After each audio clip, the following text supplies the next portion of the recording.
Driving classic Mustangs is an experience that all classic car lovers cherish. What started as a sketch transformed into a car that regular Americans could afford and captured the hearts of millions of drivers and car enthusiasts alike. The classic Mustang became synonymous with a certain identity, echoing the beauty and strength of a wild Mustang stallion racing through the plains of the western United States. And this could finally be embodied in a driver. Discover the psychology of people who drive classic Mustangs.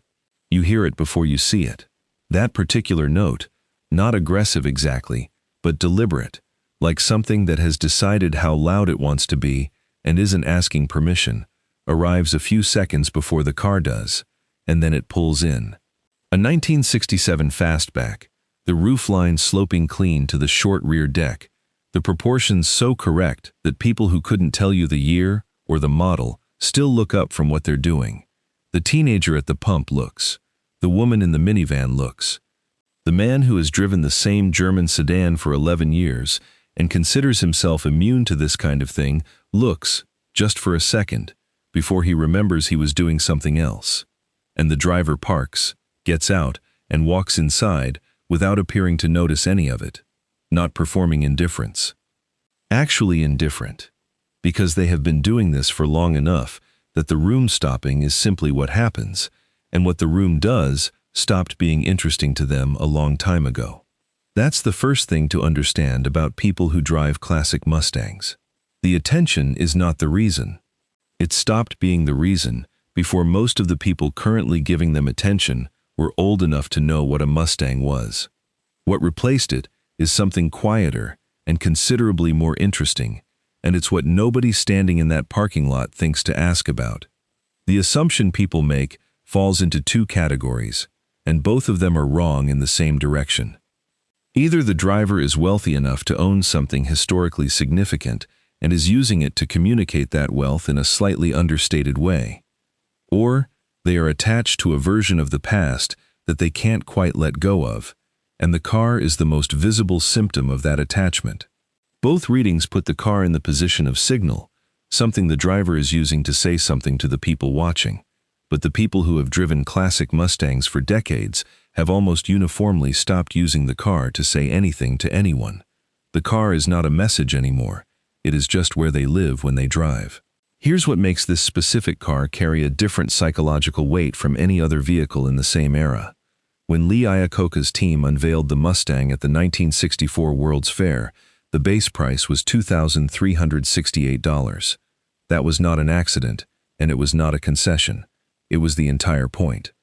The Mustang was designed from its first sketch as a car that ordinary Americans could own. The secretary, the student, the assembly line worker who wanted something that felt personal rather than merely functional. In the first year, Ford sold more than 400,000 of them. People lined up at dealerships.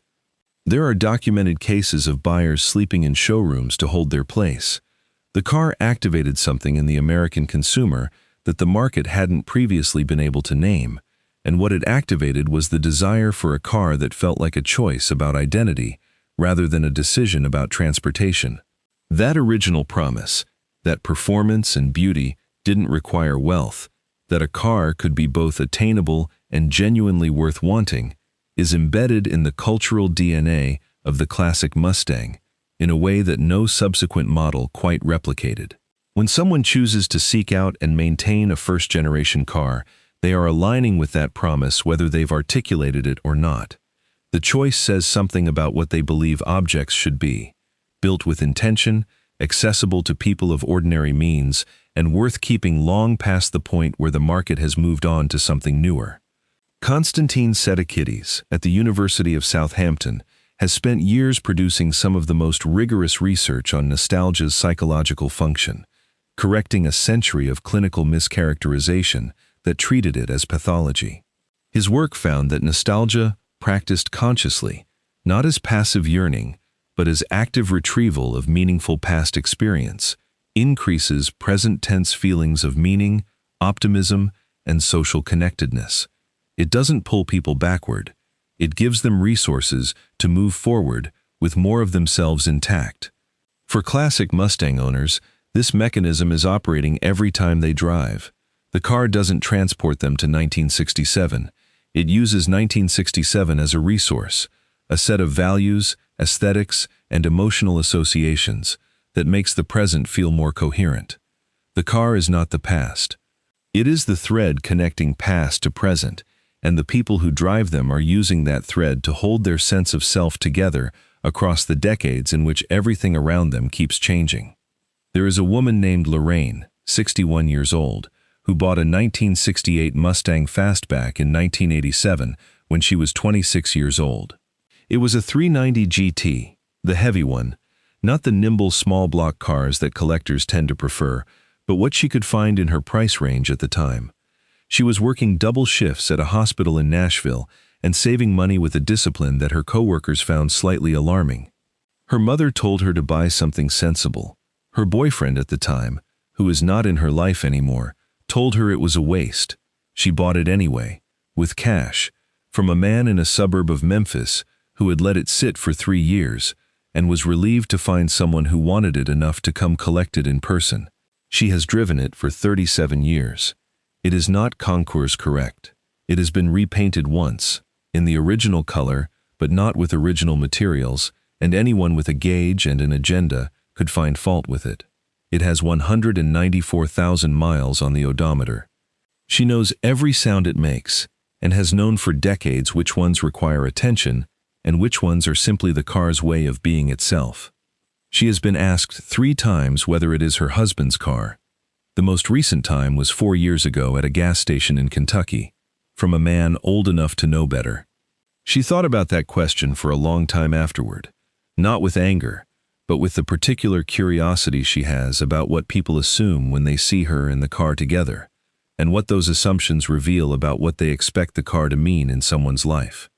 Robert Cialdini at Arizona State University documented what he called the consistency principle, the finding that once a person makes a meaningful commitment, the brain's self-concept machinery works to maintain and deepen that commitment over time, not from stubbornness, but from the fundamental human need for a coherent identity narrative.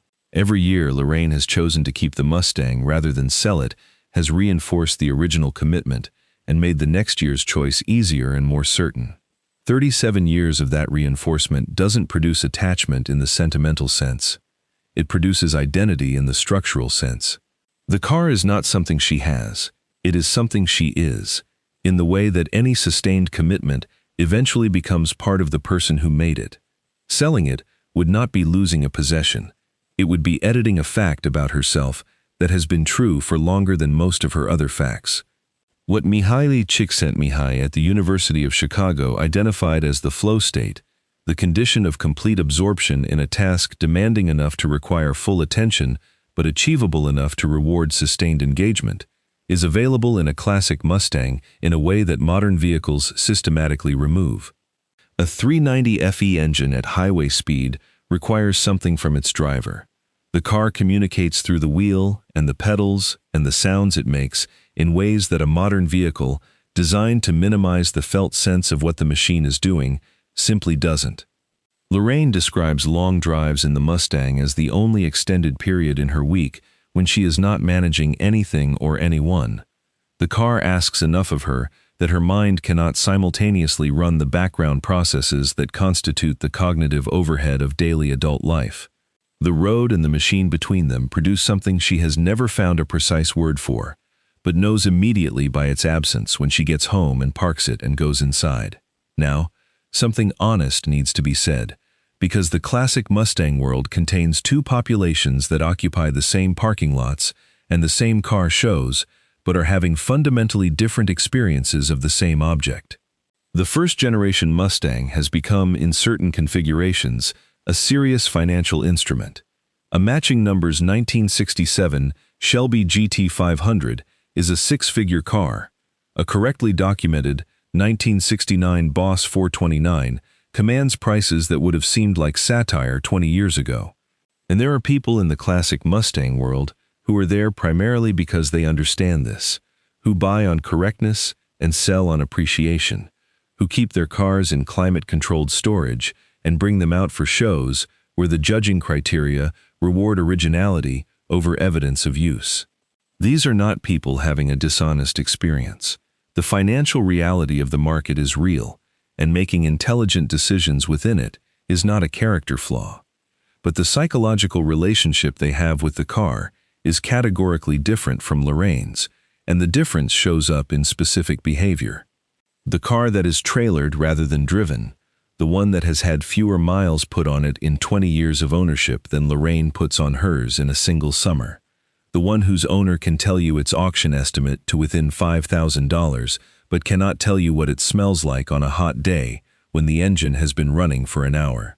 Sherry Turkle at MIT, whose research on human-object relationships remains among the most carefully documented in the field, drew a precise distinction between what she called constitutive relationships with objects, in which the object is genuinely integrated into a person's self-concept and lived experience, and decorative ones, in which the object is maintained in service of an image the person wants others to hold. Both relationships look similar from the outside. The car is polished in both cases. The knowledge of its history is present in both cases. The difference is what happens when you ask the owner to tell you about the last time they drove it, and where they went, and what it was like. One of them has an answer that takes a while to finish. The other one changes the subject.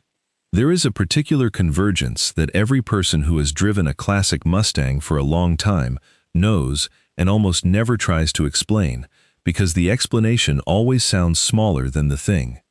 It is not one sensation, but several arriving simultaneously.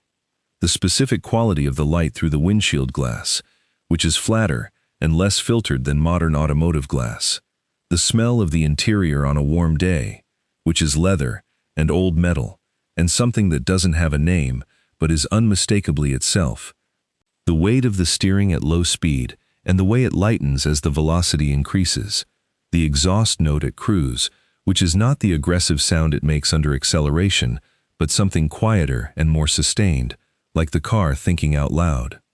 None of these things are objectively superior to what a modern car provides. They are simply different, and the person who has lived with them across decades has organized a portion of their nervous system around them in a way that makes their absence feel like a diminishment of the world rather than a neutral fact about it. Lorraine drives the Mustang every weekend that weather allows, and some weekends that it doesn't. She has no specific routes and no specific destinations most of the time. She goes where the roads take her and comes back when she's ready. She is not thinking, during these drives, about 1968 or about who she was at 26 or about any version of the past. She is thinking about the road and the car and whatever the car is telling her about itself on this particular day, which is always slightly different from what it was telling her last week. After 37 years, she is still learning the car, which she considers one of its more significant recommendations. The room stopped when she pulled in. It always stops, and she walked inside to get coffee, the way she always does, without glancing back. That's not performance. That's someone who found the real thing at 26, recognized it without being able to explain why, and has been living alongside it long enough that explaining it no longer seems like the point. What year is yours, and what did you know about yourself when you bought it that you couldn't have put into words at the time? Drop it in the comments. We actually want to know.